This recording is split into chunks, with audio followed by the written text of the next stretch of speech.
नमामि भगवत्पादं शङ्करं लोकशङ्करं शङ्करं शङ्कराचार्यं केशवं बादरायणं सूत्रभाष्यं वन्दे भगवन्तो पुनः पुनः ईश्वरो गुरुरात्मेति मूर्तिभेदविभागिने व्योमवदनात्मदेहाय दक्षिणामूर्तये नमः एकाञ्चनसान्निध्याद्वयमुक्तो प्रणम्यं ज्ञानाद्वैतान् वन्दे देशान् गुरुनायकान् नमः श्रीशङ्करानन्द गुरुपादाम्बुजन्मने सविलासमहामोह ग्राहग्रासेतुकर्मणे सर्वतन्त्रस्वतन्त्राय सदात्माद्वैतवेदिने श्रीमते शङ्करार्याय वेदान्तगुरवे नमः वसुदेवसुतं देवं कौसल्याणूरमर्दनं देवकी परमानन्दं कृष्णं वन्दे जगद्गुरुम् ओम नमो जयाय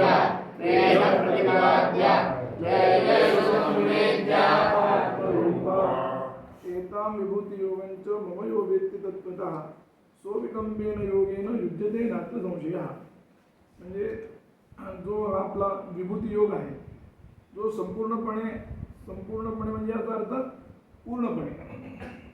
पूर्णपणे तत्त्वतः त्याला संपूर्णपणे तो जाणतो. तो म्हणाले तो जो हा आहे तो ज्ञानलक्षण भक्तीने युक्त होतो असं त्याचा अर्थ. या लागी सुभद्रापती हे भाव या माझी या विभूती आणि याची या व्याप्ती व्यापिले जग. ते काय म्हणतात की हे सगळं जे आहे कोणते म्हणजे 11 भाव जे सांगितले ते 11 भाव जे आहेत ते 11 भाव ही माझी खरं म्हणजे विभूती आहे. आणि त्यांनीच काय झालेलं आहे की संपूर्ण जग जे आहे ते त्यांनी व्यापलेलं आहे अशी त्याची स्थिती आहे. म्हणून का यापरी ब्रह्मादी पिपिलिकावरी मी वाचून दुसरी गोटी नाही. म्हणून संपूर्णपणे जर विचार केला तर ब्रह्मदेवापासून ते मुंगीपर्यंत पूर्ण काय संपूर्ण जर विचार केला तर ब्रह्मदेवापासून ते ह्याच्यापर्यंत मुंगीपर्यंत माझ्याशिवाय दुसरी कोणती वस्तूच नाही यामध्ये. सगळं जर बघितलं म्हणजे जरी ब्रह्मदेव जरी दिसला तरी तो कोण आहे मीच आहे किंवा मुंगी जरी दिसली तरी तो कोण आहे मीच आहे. त्याचं कारण काय त्याचा संपूर्ण आशय असाच आहे की अधिष्ठान रूप संपूर्ण जगत आहे ना. जगत हे अध्यस्त आहे त्यामुळं अधिष्ठान जे आहे ते हे ब्रह्म आहे. आणि कल्पिलेलं जे असतं कारण संपूर्ण काय आहे की सगळं जग जे आहे ते सगळं कल्पनेनं आहे हे लक्षात घ्या. कल्पिलेलंच आहे. आता हे सगळं का देतात मग हे सगळं कशाला सांगतात तर त्याचं एकच अर्थ आहे की अध्यारोपावादाभ्याम निष्प्रपंच प्रपंचते. म्हणजे एवढं सगळं सांगायचं कशासाठी तर पहिल्यांदा अध्यारोप आहे असं सांगायचं आणि त्याच्यानंतर त्याचं अपवाद सांगायचा. म्हणजे मग त्या ठिकाणी काय होतं की अध्यारोप आणि अपवाद या दोन्हीनं चांगलं एकदम पक्की वस्तुस्थिती होते.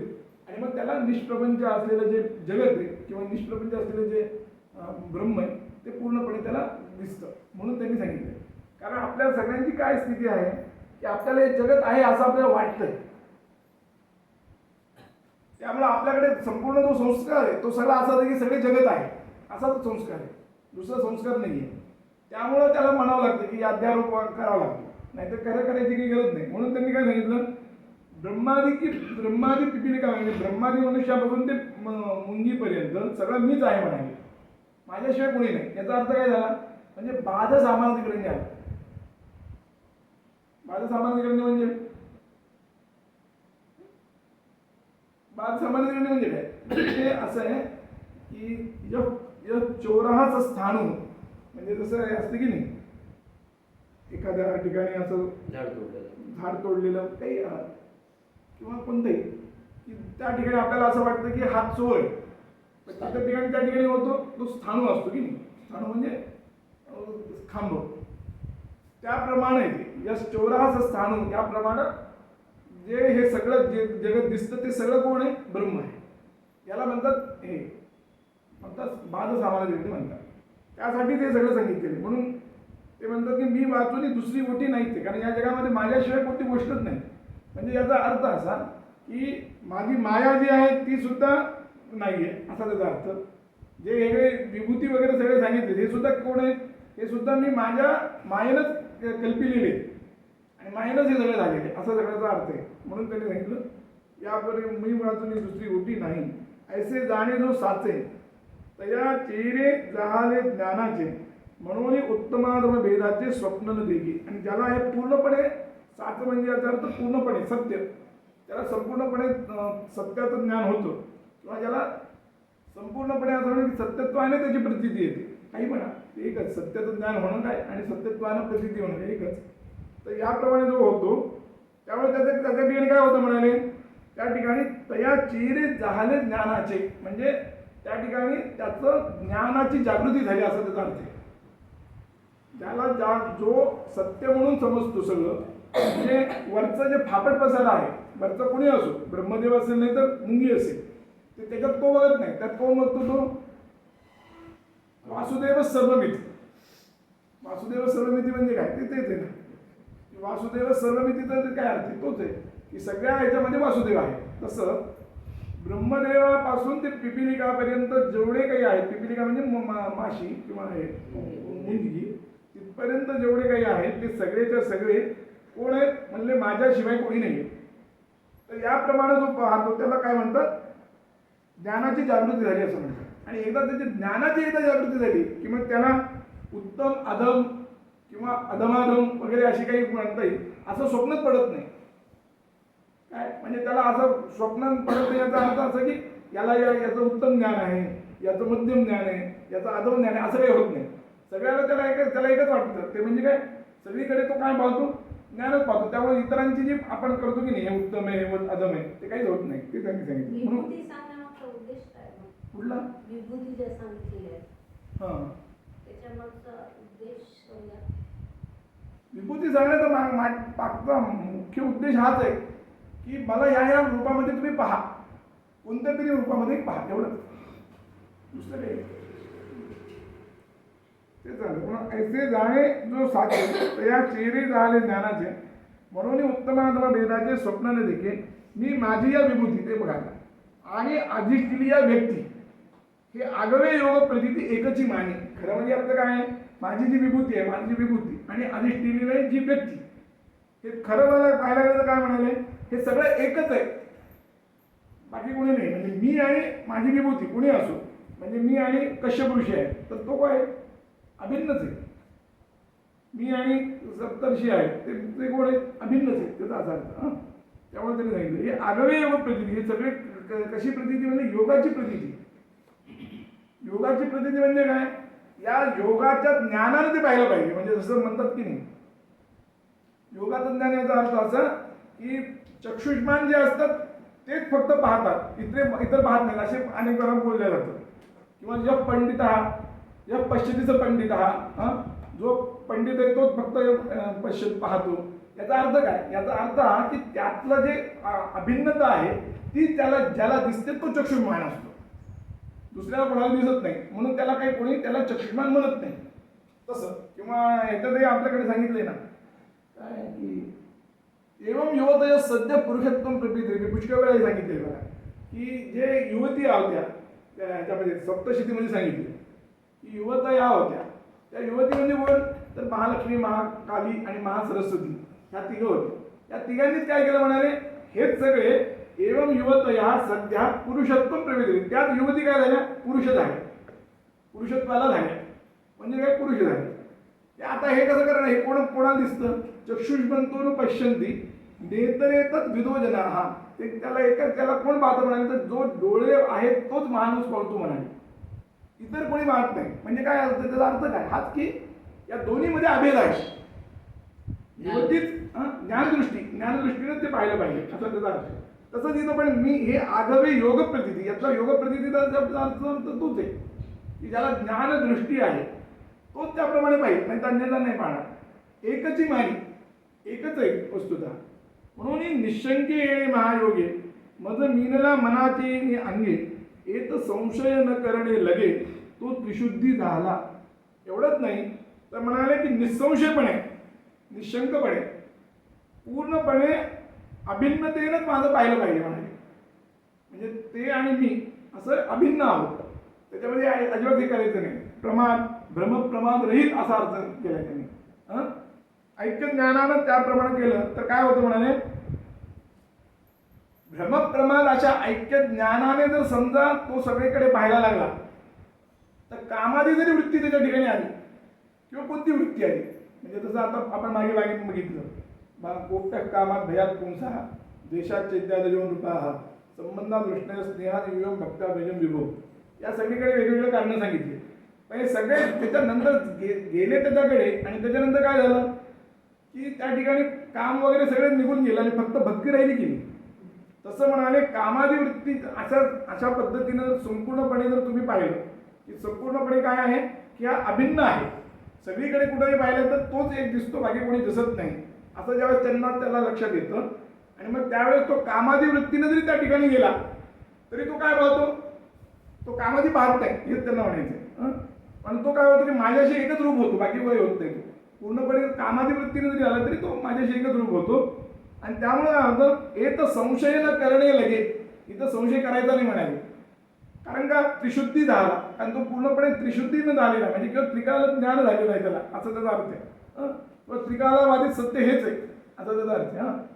म्हणून काजे असे किरीटी माते भजे जो अभेदा दिटी, तयाची भजनाचे नाटी सूती मज, जो माझ्याकडे अभेद दृष्टीनं माझं भजन करतो म्हणाले.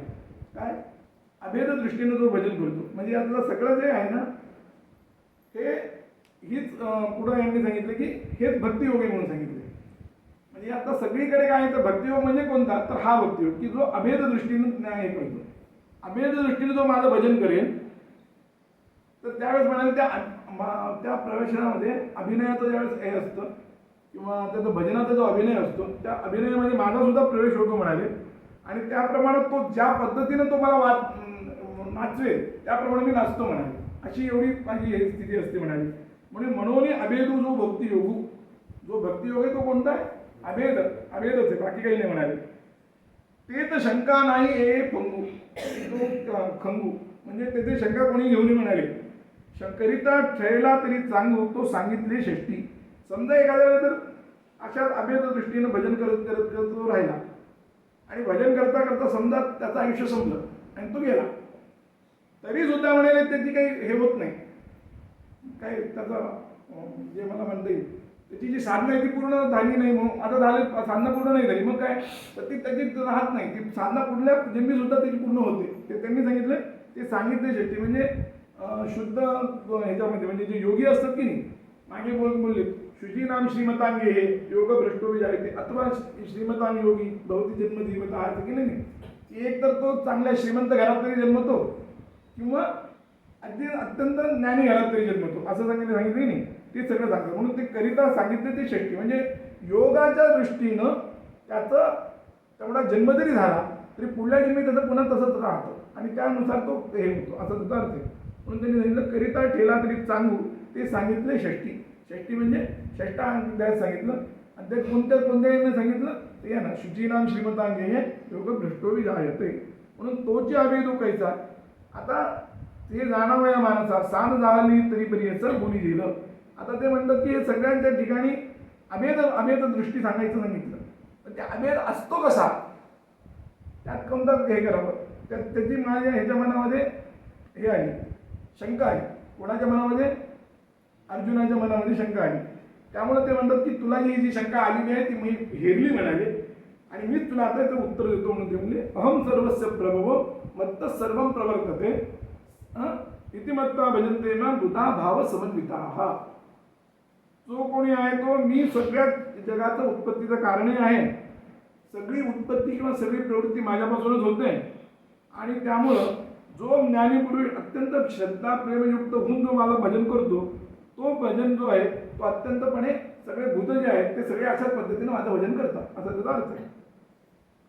तरी ते म्हणतात तरी मीच एक सर्वा या जगा जन्म पांडवा आणि मदसी पासून आगवा निर्वाह हो याचा काय अर्थ आहे, मीच पूर्णपणे एक सर्वत्र आहे, बाकी कोणी नाही आहे, मीच आहे सगळीकडे.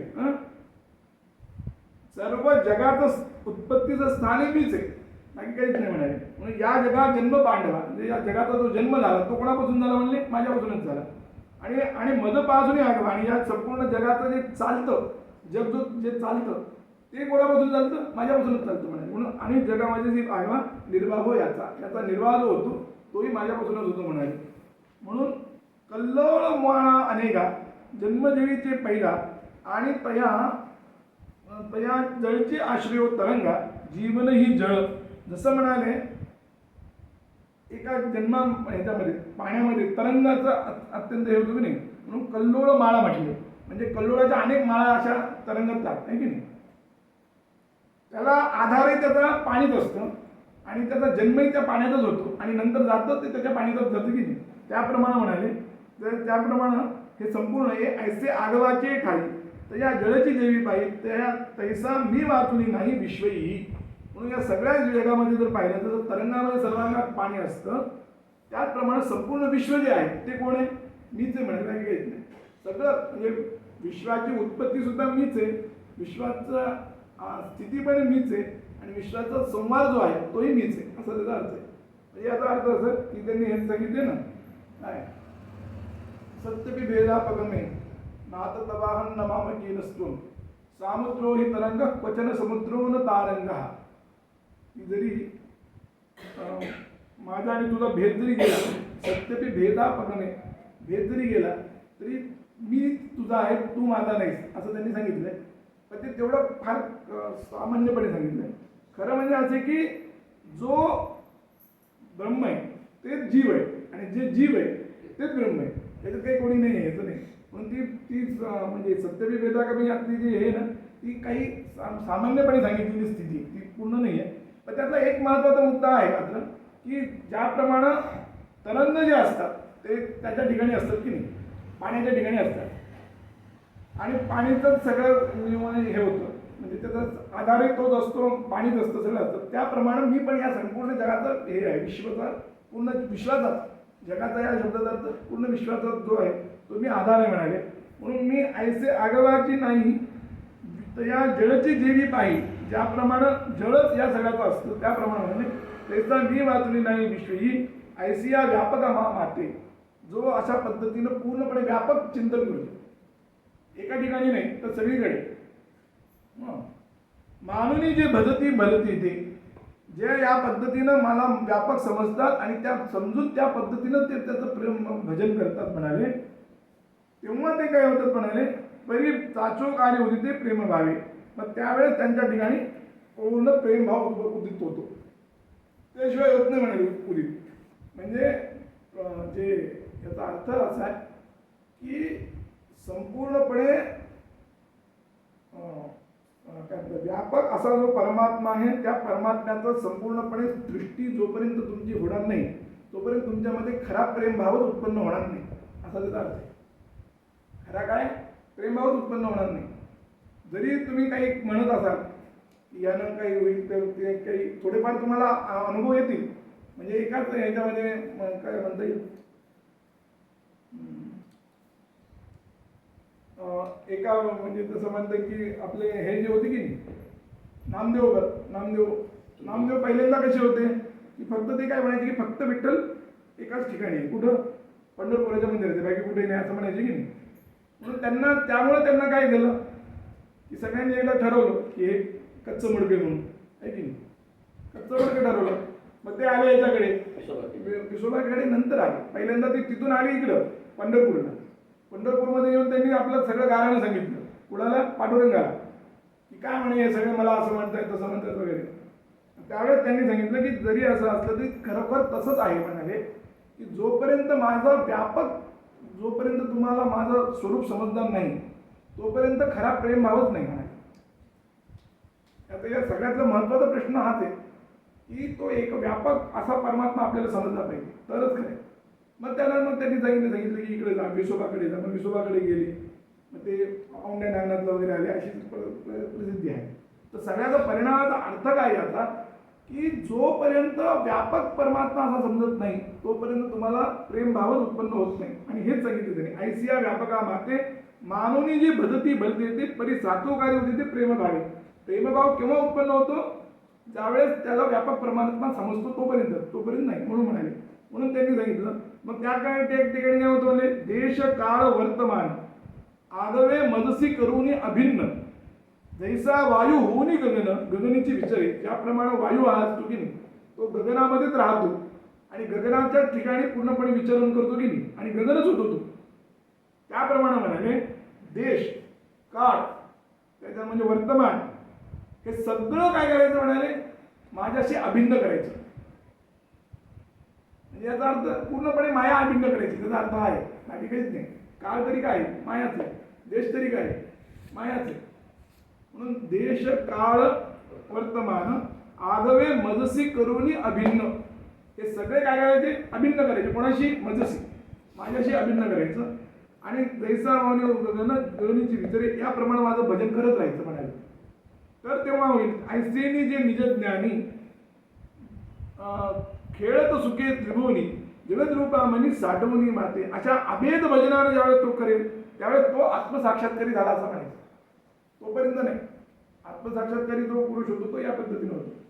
बाकी कधी कधी तुम्हाला साधारणपणे हे होईल काही ना काहीतरी अनुभूती वगैरे, पण जोपर्यंत अभेद ज्ञान होत नाही तोपर्यंत हे होत नाही, खरं आत्मसाक्षात्कार होत नाही.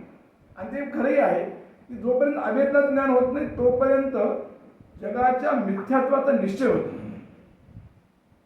किती असं म्हणलं मिथ्या ज्ञान आहे वगैरे वगैरे सगळं, तरी प्रत्यक्ष आपल्या काही हे नाही आहे, म्हणजे आपल्याला काही अनुभवाला नाही आहे. काही किती जरी म्हणलं तरी, किंवा जरी तुमच्या बुद्धीला पटलं, एखाद्याने जर बोलून भरपूर जर एखादा जर चांगला वक्ता असेल तो त्या पद्धतीनं तर पटवूनही देऊ शकतो की असं झालं ते तसं झालं, योग पूर्वी झालं, त्या स्वाश्रयत प्राणामीमध्ये यावं निष्ठात्यंता भाव प्रतियोगित्व वगैरे असे भरपूर काही परिष्कार वगैरे सांगून तुम्हाला पटवू शकतो आणि त्याला म्हणू शकतो की, पण ते झालं तुमच्या बुद्धीला पटलं, पण तुमच्या अनुभवाला आलं का? तर अनुभवाला नाही आहे. काय येत नाही? काय त्याचं कारण असं आहे की त्याच्या मायेचं जे संपूर्णपणे अंतत्व आहे ते त्याला कधी येतच नाही. त्याला एकच परिणाम आहे, तो म्हणजे कोणता? जसं ते आहे की नाही, सापाला पूर्णपणे मुक्त करायचं जर असेल, पूर्णपणे नष्ट करायचं तर काय करावं लागतं की ते एकाने ते तिथून हे आणायचं आणि त्याच्यावर उजेड पाडायचा, भेटली वगैरे काही असो, उजेड पाडायचं, त्याला दाखवायचं की ही जात, हे बघ हे कोण आहे, हे दुरी आहे, हे काही साप नाही आहे, असं ज्यावेळेस त्याला सांगेल त्याच वेळेस त्याच्या ठिकाणी पूर्णपणे ती सर्पबुद्धी जशी नष्ट होते. त्या पद्धतीनं जोपर्यंत आत्मसाक्षात्कार होणार नाही तोपर्यंत तुमच्या पूर्ण काय आहे ना, म्हणजे हे म्हणता येईल की पूर्ण म्हणा काही म्हणा की त्या तोपर्यंत आत्मसाक्षात्कार जोपर्यंत होणार नाही तोपर्यंत तुमची माया जी आहे ती अजिबात जाणार नाही. ते लक्षात ठेवा. आवरण पण जाणार नाही आणि विक्षेपही जाणार नाही. आवरण जर असेल तरच विक्षेप होतो, आवरण नसेल तर विक्षेप साधारणपणे होत नाही. काही ठिकाणी होत होतो सोडून द्या, पण साधारणपणे विक्षेप होत नाही. पण त्यासाठी म्हणलं पाहिजे की पहिल्यांदा तुमच्या ठिकाणचं ते आवरण दूर झालं पाहिजे. त्यांनी ते सांगितलं. म्हणून त्यांनी सांगितलं, म्हणून ते देश काळ वर्तमान या सगळ्या पद्धतीनं, काळ या शब्दाचा अर्थ सगळा काळ म्हणजे वर्तमान तर आत्ता सांगितलं होते, पण मागचा पण काळ आणि पुढचा पण काळ, असं सगळ्या यानं काय करायचं, अभिन्नतेनं ज्ञान करायचं. त्यासाठी सुरुवात कशी केली पाहिजे, तर सुरुवातीपासूनच त्यांनी म्हणजे मी त्या दिवशी जे सांगितलं ते केलं पाहिजे. म्हणजे गुरु देवता मंत्र आत्मा ऐक्य भाव येतला, याची सुरुवात कशी करायची तर त्या पद्धतीने करायची. गुरु देवता मंत्र आणि आत्मा हे चार पदार्थ नाहीत तर हे कोण आहेत, हे सगळे एकच पदार्थ आहेत. अशा पद्धतीनं भावना करायची. पहिल्यांदा भावना करत करत करत करत ती भावना जेवढी तुमची तीव्र होईल तेवढं त्याप्रमाणे होईल. मग जर तुमची भावना जर तीव्र नाही झाली तर ते होणार नाही.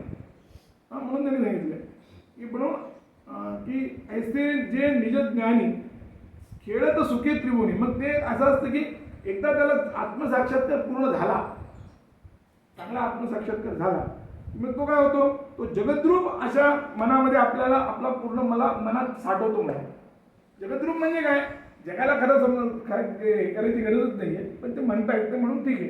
पण खेळत सुखे त्रिभुवनी असं म्हटलंय, म्हणजे जे सुखानं त्या खेळात राहतात त्या ठिकाणी. म्हणजे त्याच्या ठिकाणी काहीच नसतं. कोणी आलं तर दुःख नसतं, कोणी गेलं तर दुःख नसतं, काहीच नसतं त्याच्या ठिकाणी. मग त्या काहीच नसतं म्हणून त्यांनी सांगितलं की खेळत सुखितले म्हणी जगद्रूपा म्हणी. आणि जगद्रूप असं जे जगद्रूप जे आपलं हे आहे म्हणजे विश्वम, हे पहिलं विश्वम विष्णू नंतर पहिलं काय विश्वमच आहे ना. विश्वम विष्णू वशट काय आहात, त्याच्यानंतर विष्णू आहे, पण पहिल्यांदा काय सांगितलं विश्व, हे तेच आहे. ते म्हणून जगद्रूप म्हणजे काय विश्वरूप असं जे माझं हे रूप आहे ते पूर्णपणे मनामध्ये साठवतो म्हणाले. आणि मग तो काय करतो स्वेच्छेने खेळत राहतो असा त्याचा अर्थ आहे. म्हणून त्यांनी शेवटी सांगितलं जे जे भेटे भूत ते ते मानिजे भगवंत हा भक्तियोग निश्चित जाणता धा. म्हणजे जे काय जे कोणी भूत भेटेल याचा अर्थ सगळंच जे जे भूत भेटेल म्हणजे जो जो प्राणी भेटेल तो तो कोण आहे भगवत रूपच आहे असं त्याचा अर्थ आहे. भगवत रूपच आहे आणि तो पूर्णपणे माझाच आहे अशा पद्धतीनं करायचं म्हणाले. म्हणजे काय होईल हा भक्तियोग निश्चित, हा आपला भक्तियोग आहे म्हणाले, बाकी कोणता भक्तियोग नाही. जाण माझा असं त्यांनी सांगितलं. त्याच्यानंतर त्यांनी सांगितलं की मच्चित्तामध्ये प्राण हा बोधयंत परस्परम कथयंत मा नित्यम तुष्यंतीच रमंतीच. म्हणजे माझ्या ठिकाणी त्यांचं चित्त आहे असे सगळे काय करतात म्हणाले. मच्चित्ता हा मद्गत प्राण म्हणजे माझ्या ठिकाणी चित्त असतं, माझ्या ठिकाणी त्यांचे प्राण असतात म्हणाले. आणि ते काय करतात पुन्हा ते बोधयंत परस्पर, ते बोधन ते पण एकमेकाला परस्परपणे बोध करतात म्हणाले. आणि त्याच्यानंतर माझी जी कथा आहे त्या कथामध्ये ते रमतात, तुष्टही होतात म्हणाले.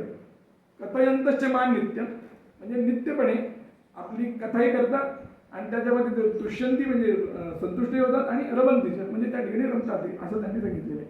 याचा त्याने सांगितलं म्हणजे चित्तमीची झाले मियाची प्राणी झाले जीव मरो विसरले बोधाची या भुगी. म्हणजे जे जे पूर्ण आहे की नाही जे चित्त मत स्वरूपच झालेलं आहे मग त्याच्यानंतर हे होतं तोपर्यंत. म्हणून त्यांनी हे सांगितलं की ज्यावेळेस माझं पूर्णपणे माझं स्वरूप होईल त्या ठिकाणी मग माझं काय होईल तर चित्त माझ्या स्वरूपात होईल. त्याच्यानंतर काय होईल म्हणाले माझ्याच प्राणानं त्याचे प्राण होतात म्हणाले. म्हणून मियाचे प्राणे झाले ते सांगितलं त्यांनी. आणि त्याच्यानंतर जे ज्ञानाचं जे वेळात जगणारे जे आहे ते मरणाला सुद्धा विसरून जातात म्हणाले. काय जीवो मरो विसरले, ते मरण सुद्धा ते विसरून जातात. बोधाची या भुली, कारण काय बोधाची या भुली याचा अर्थ ज्ञानाची या भुली. ज्ञानाचं वेळच असतं एवढं असतं की त्याला काय म्हणतात ते आत्ता मरण आलं वगैरे काही लक्षात राहत नाही, ते पूर्णपणे आपल्या ज्ञानामध्येच असतं म्हणाले. म्हणून मग बोधाचे माझे नाथची संवाद सुखाची भोजे आता एकमेका घेते दिजे बोधची वरी. त्याचा अर्थ असा की एकदा बोधाचा माज असला की त्या बोधाच्या माजामध्येच म्हणाले ते किंवा मध म्हणा माज म्हणा काही म्हणा त्या ठिकाणी एकमेकाचं हे करतात म्हणाले. काय नाचत म्हणजे संपूर्णपणे नाचत राहतात म्हणाले. म्हणजे संवाद सुखाचा तो नाच करतात.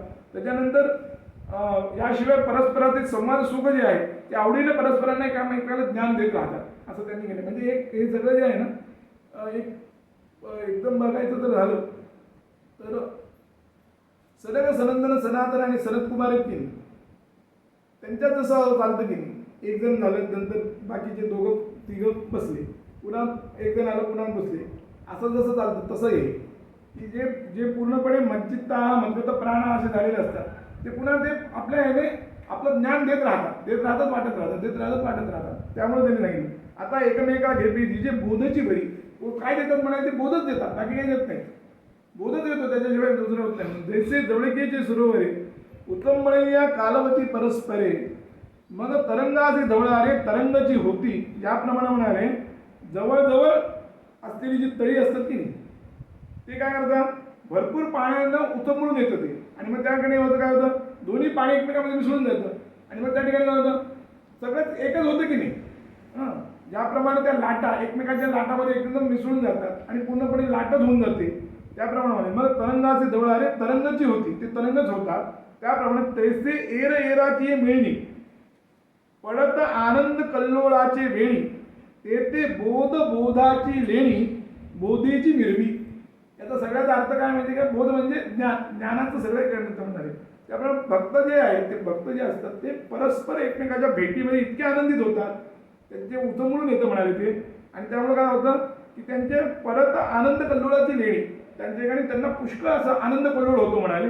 आणि त्यामुळे तिथं बोध काय होतं ते ज्ञानाचंच द्वार, ज्ञानाचंच महासागर आणि ज्ञानाचाच अलंकार असं सगळं त्या ठिकाणी असतं म्हणाले. पूर्णपणे काय ज्ञानच बाकी काहीच नाही. जैसे सूर्य सूर्याचे उवाळले की चंद्रे चंद्रम्या क्षेम दिलेले ना तरी सरसेनी पाडे निमणिले दोन्ही हो. ज्याप्रमाणे सूर्यानं सूर्यालाच ओवाळावं, दुसरं काही कुठे ओळू शकत नाही. सूर्याला कोण ओवाळणार? सूर्यालाच ओवाळावं नाही. किंवा चंद्राने चंद्रालाच आलिंगन द्यावं म्हणाले. किंवा म्हणाले गंगा आणि यमुना ज्या दोन नदी आहेत त्या दोघांनी एकमेकांचा ओघ जो आहे तो एकमेकांमध्ये मिसळावा, त्याप्रमाणे असं असतं म्हणाले. हे सगळं जे आहे ते याप्रमाणे होतं म्हणाले. म्हणून तैसे प्रयाग होत ताम्रसाचे परी ओसाड तरत सात्विकाचे ते संवाद चतुष्पदीचे गणेश झाले. ते काय होतं ते परस्पर जे हे भक्त असतात की ते भक्त एकमेकाला भेटले की काय होतं प्रयागच होतं म्हणाले. त्यांचं सामरस्य काय म्हणजे समान रस असतो त्यांच्या ठिकाणी आणि त्यामुळे काय होतं पूर्णपणे प्रयागच होतो म्हणाले, बाकी काही होत नाही. म्हणून ब्रह्मैक्य रसाचा प्रयागच झाला असा वाटायला लागतं म्हणाले. आणि त्या ऐक्य रसाच्या महापुरावर म्हणाले अष्टसात्विक भावाचं पुरड होते, तरत होते. आणि त्याच्यानंतर संवाद रूपी चौरस ज्यावेळी गणेशच तो तिथं झाला असं आपल्याला लक्षात येतं म्हणाले. ते संवाद चतुष्पदीचे गणेशच झाले. गणेश झाले म्हणजे ते त्या चतुष्पद म्हणजे ज्या ठिकाणी हे असतं की चौक त्या ठिकाणी हे असतं. सगळीकडे आता म्हणजे आता आपल्याकडे फार राहिलं नाही, पण पूर्वी असं होतं बघा की अनेक ठिकाणी जिथं सगळं चौकोन असतो की नाही त्या ह्याच्यावर एक गणपतीचं मंदिर स्थापले जायचं. पुष्कळ ठिकाणी होतं पूर्वी. ते जुने गाव जर बघितले तर लक्षात येईल. त्याचं कारण काय होतं की जर त्यातलं कोणी तिकडून आला तरी त्यानं पहिल्यांदा विघ्नहर्त्याचं दर्शन घ्यावं किंवा इकडून तिकडे गेला तरी त्याला विघ्नहर्त्याचं दर्शन व्हावं, ही त्याची होती ती स्थिती.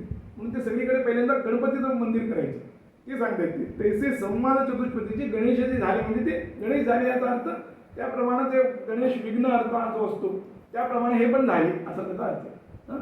तैसे प्रयाग होत जामरस्त्याचे वरी ओसाण तरत सात्विकाचे ते संवाद चतुष्पदीचे गणेश झाले. म्हणजे याचा अर्थ असा की संपूर्ण सन्मान संत जे असतात ते समानशील असतात ना. ते समानशील असल्यामुळे ते भक्तांची अथवा जिज्ञासूची कोणाची असो म्हणजे त्याची शिष्याची जी आहे त्या मेळाव्यामध्ये बसतात म्हणाले. आणि काय करतात जीव जगत ब्रह्म माया इत्यादीच विषयाच्या सगळ्या चर्चा करत नाही, बाकी कोणताही चर्चा करत नाही असं.